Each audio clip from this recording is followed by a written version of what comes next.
Salut à tous, alors aujourd'hui je vais vous montrer tout simplement comment on se sert d'une estompe, ou du moins comment moi je m'en sers. Une estompe c'est un outil de dessin qui est assez important, c'est pas obligé mais c'est efficace, on va voir comment. Et ça va permettre de faire des rendus qui vont être très doux, et c'est un outil qui va permettre aussi de foncer une zone. Donc on va utiliser l'exemple de ce petit dessin. Si vous reconnaissez qu'ici vous avez le droit à une image. Là pour le moment il n'y a pas d'estompe en fait sur le dessin. Je n'ai pas du tout fait d'estompe, j'ai juste dessiné avec le crayon, etc. Donc si vous voulez voir comment on fait des portraits et tout, il y a plein de vidéos. Donc cette vidéo c'est vraiment sur l'utilisation de l'estompe et puis c'est tout. Et à partir de ça, on va voir seulement en utilisant l'estompe qu'est-ce qu'on va pouvoir faire et comment ça va pouvoir adoucir le rendu. Parce que là pour le moment on voit bien le grain du papier, etc. Donc là, on peut voir sur la photo que là, il y a des zones vraiment très très claires. On voit aussi que là, le grain du papier, il se voit énormément. Du coup, ça crée un gris qui n'est pas très dense, on va dire, voilà. Donc l'estompe que vous achetez pour une misère dans n'importe quel magasin d'art, c'est juste un rouleau de papier compressé. Et en fait, bon, celle-là, elle est sale, hein, en fait, déjà, normalement, c'est blanc quand on l'achète. Et quand elle est chargée en graphite comme ça, c'est-à-dire quand on a déjà estompé, on peut même éventuellement dessiner avec, comme ça. Voilà, on peut faire des croquis avec l'estompe. On peut faire des croquis comme ça, en fait, qui vont être très doux, qui vont nous permettre justement de pas dessiner de façon trop énervée. Il y a pas mal de gens qui font des croquis à l'estompe. Moi, personnellement, c'est pas ce que je fais, mais chacun peut utiliser l'estompe aussi, et un petit peu à sa guise. Le truc qu'il faut certainement pas faire dans tous les cas, et c'est ce qu'on voit le plus souvent, c'est de faire un dessin. Donc, peu importe le dessin, hein, je vais juste faire un cadre, on imagine que c'est un dessin, avec 2-3 formes un petit peu dedans. Vraiment, ça n'a aucune importance là, le dessin. En fait, en général, les gens utilisent l'estompe comme un genre de balai. Ça veut dire qu'on va très vite voir des gens qui font ça. Et qui estompent tout le dessin comme ça. Et en fait, ça va avoir pour effet de complètement enlever les masses de valeur. Là, typiquement, il y avait une masse de gris clair ici, une masse de foncé là. On a tout compressé. Maintenant, les deux masses de gris clair sont de valeur égale. Donc, c'est pas la bonne chose à faire, en fait. Il faut pas se servir de l'estompe comme un balai et puis tout en fait remixer comme ça, c'est pas très bon. Il faut se servir de l'estompe comme un outil de dessin. Donc de façon, on y va tranquille, on fait des hachures, etc. comme en dessin. Je vais commencer tranquillement à estomper et à repousser le graphite à l'intérieur du grain du papier en fait. Et comme tu peux voir, je fais des petites hachures. Je fais pas ça.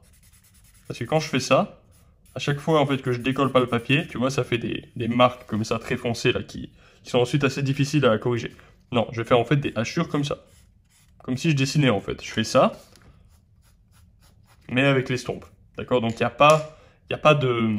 Comment dire? Le moment où en fait je plante mon estompe dans le papier, c'est pas avec force. C'est pas un moment où ça va créer justement ce type de désagrément. C'est plutôt quelque chose de doux. Et comme ça justement je vais pouvoir faire un dessin qui va être doux. Bref, je reviens sur mon truc. Donc j'utilise l'estompe comme un crayon, avec subtilité. Après, on va voir que ça va donner un côté plus velouté au gris, et aussi plus foncé. Parce que en repoussant le graphite dans le papier, ça crée quelque chose de plus foncé. Parce que tous les petits points blancs qui sont en fait la texture du papier, ben effectivement, on les verra plus. Et on peut ensuite, si on veut même, refoncer par exemple une zone de crevasse ici, en insistant, par exemple j'ai estompé, et paf, ça a créé de nouveau une petite zone de foncé. Donc faut faire attention, l'estompe ça sert pas juste à adoucir, ça sert aussi à foncer. Donc, je vous invite à faire pareil, hein, trouver un vieux dessin, ou pas vieux d'ailleurs, hein, celui-là n'est pas nécessairement vieux, mais trouver un dessin qui n'est pas forcément très rendu dans le sens où on voit encore beaucoup les coups de crayon, etc. Et puis trouvez une estompe, et puis faites ce que je fais, juste retravailler votre dessin à l'estompe et essayez de la manipuler. Essayez de comprendre en fait que l'estompe, une fois qu'elle est chargée en graphite, ça agit vraiment comme un crayon. Là on va voir que je vais rajouter des modelés, je vais rajouter des masses de valeur, etc. juste avec l'estompe. Et toujours par hachure en fait, on s'en rend peut-être pas compte sur la vidéo. Et je fais pas... à chaque petite hachure, ma main elle redécolle, elle revient, elle redécolle, elle revient. Je le fais vite parce que j'ai l'habitude, mais c'est comme ça que je fais en fait. Hein. Donc là, je vais essayer de repousser un peu le graphite un petit peu partout dans la zone d'ombre. Je manipule le graphite qui est déjà sur la feuille pour donner un rendu plus doux et puis augmenter mes formes. Là aussi, on va pouvoir augmenter un peu les contrastes. Après, il y a forcément, à un moment donné, tu vas devoir revenir avec du graphite, hein, on est d'accord. C'est pas, tu fais un dessin au graphite avec une texture très forte, puis tu fais de l'estompe, puis ton dessin il est terminé, ça marche pas comme ça. Et je vous invite à observer petit à petit, au fur et à mesure, les gris qui prennent en densité, qui prennent en profondeur. Si vous avez envie de savoir dessiner les portraits comme ça, c'est-à-dire juste la première étape, hein, faire le croquis, la structure, etc., j'ai une formation qui est vraiment complète sur la bouche, le nez, les yeux, la forme du visage, les différentes perspectives, etc. Et vous avez le lien dans la description. Elle coûte pas très cher et elle est vraiment complète. En tout cas, le plus complète que j'ai pu faire. Donc là, ici, on est sur des zones de blanc au niveau de la moustache. Et je vais quand même griser légèrement. Alors ça aussi, c'est un avantage de l'estompe, c'est qu'on va pouvoir faire des gris extrêmement légers comme ça. À balayer très doucement sur des zones qui sont en fait blanches, on peut faire des gris très légers, très homogènes, beaucoup plus doux que si on les faisait au crayon. Alors là, on va zoomer un peu pour voir ce qui se passe quand je vais commencer à densifier les zones ici qui sont censées être assez foncées. En fait, c'est des zones d'ombre d'occlusion. On voit que ça enlève vraiment cette texture du papier. Et j'appuie pas là en plus, hein, j'appuie pas, j'y vais doucement. Parce que si j'appuie, je risque de faire des marques et des traces. Les traces en fait d'estompes qui sont incontrôlées, elles sont vraiment profondément dans le grain du papier. Elles sont imprimées dans le papier, donc à effacer, c'est pas évident. Il vaut mieux y aller progressivement et puis faut y aller doucement. Doucement c'est bien et bien c'est rapide. Donc pour aller vite, il faut pas se presser. Alors l'estompe, je vais la nettoyer un peu parce qu'au bout d'un moment, elle se charge en fait elle se charge de graphite et puis du coup ça devient trop, ça teinte trop en fait. Et si j'ai envie de pouvoir faire un petit gris très léger comme ça, je veux pas que ce soit trop dur. Parce que je voudrais faire un gris très léger qui remonte ici en estompant évidemment et en même temps en créant quelque chose, un gris homogène. Donc c'est parti.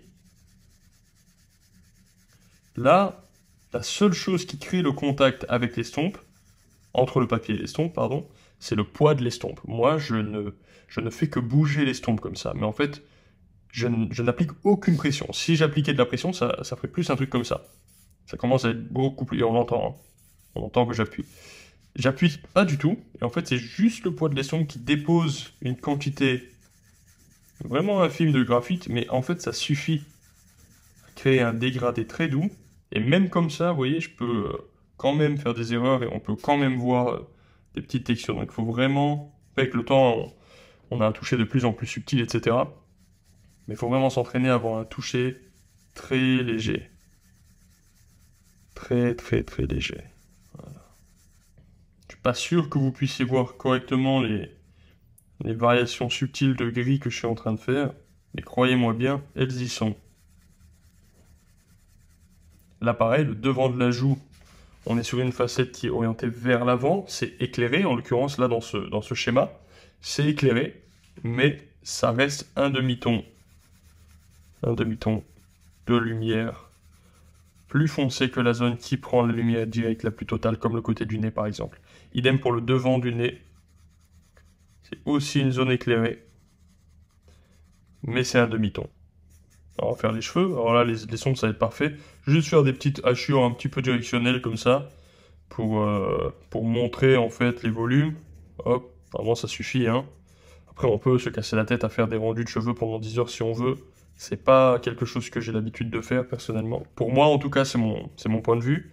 Mais les cheveux font partie de la pièce. Ils sont là pour mettre en valeur le personnage et puis tout simplement pour qu'on puisse le reconnaître et tout. Une coupe de cheveux, c'est énorme hein, dans le côté reconnaissable de quelqu'un. Et puis dans le charisme qui dégage et tout, ça donne beaucoup d'informations sur la personne de toute façon. Son époque et tout d'ailleurs aussi. Mais c'est pas le clou du spectacle. Alors je sais qu'il y a des gens sur Instagram notamment qui font ça magnifiquement bien, c'est super. Ils sont un peu spécialisés dans les cheveux et qui font des cheveux extrêmement détaillés, poil par poil, etc. Pour moi, c'est pas... Je m'inscris pas en tout cas dans cette ligne artistique. Après, si vous avez envie de faire des cheveux poil par poil, grand bien vous fasse, en soi, c'est pas un problème.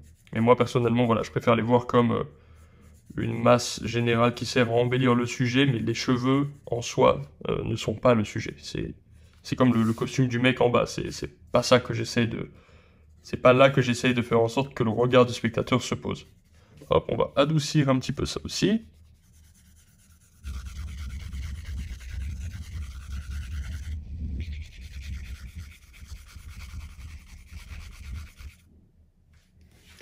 Et les cheveux qui sont de ce côté là-bas, ils sont à l'ombre, donc malgré qu'ils soient blancs, de couleur locale blanche, donc claire, ils doivent tout de même être à l'ombre, c'est-à-dire plus foncés, que les cheveux qui sont à la lumière, de façon inévitable. Alors là, j'ai passé à peu près tout à l'estompe, sauf le fond.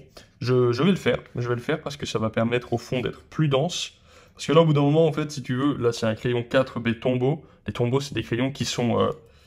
qui marquent fort. C'est dense, c'est saturé en noir, un Tombow. C'est pour ça que je les aime, d'ailleurs. Et le truc, c'est qu'en fait, à un moment donné, c'est pas que je pourrais pas aller plus loin dans la tonalité, c'est que ça m'obligerait à colorier comme ça. Et c'est pas quelque chose que j'aime faire. Donc, je préfère estomper. Toujours avec des hachures, hein. Ça va foncer, parce que ça va homogénéiser, c'est-à-dire que tous les petits points blancs, qui sont en fait les trous dans le papier, vont être comblés par du gris. Tous les petits points noirs, eh ben, ils vont être un peu moins noirs, mais au final, ça va quand même donner une impression plus foncée. De toute façon, vous allez le voir direct.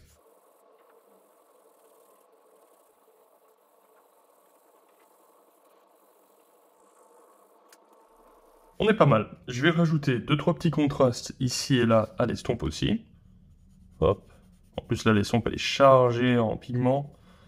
Donc faut même faire un petit peu attention de ne pas trop abuser.